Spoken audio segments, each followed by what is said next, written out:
Welcome to a Pebble of History, where I share short stories of history while I cruise around on my skateboard. Alright, imagine a war. It isn't hard to do, especially these days.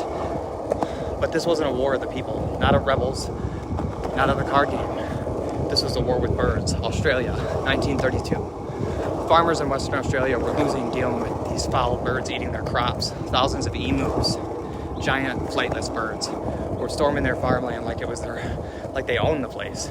They were desperate and asked the government for help, and the government said, "Say less, fam, we're sending soldiers."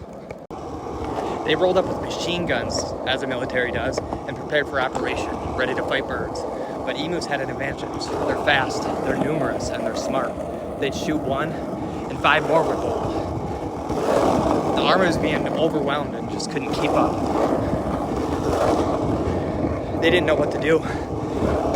They kept trying different methods and...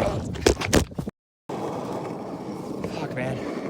In 1 week, they fired over 2,500 rounds and only took a couple of dozen birds. I gotta stop hitting rocks.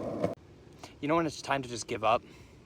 The mission was such a disaster that the government pulled the plug, but the emus just carried on. The soldiers were cooked. There was no treaty, no surrender, just a bunch of giant birds embarrassing the military. Australia, 0. Emus, 1. Follow for more historic chaos on 4 wheels. Just a bunch of giant birds embarrassing the military.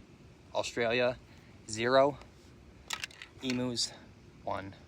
Follow for more historic chaos on 4 wheels.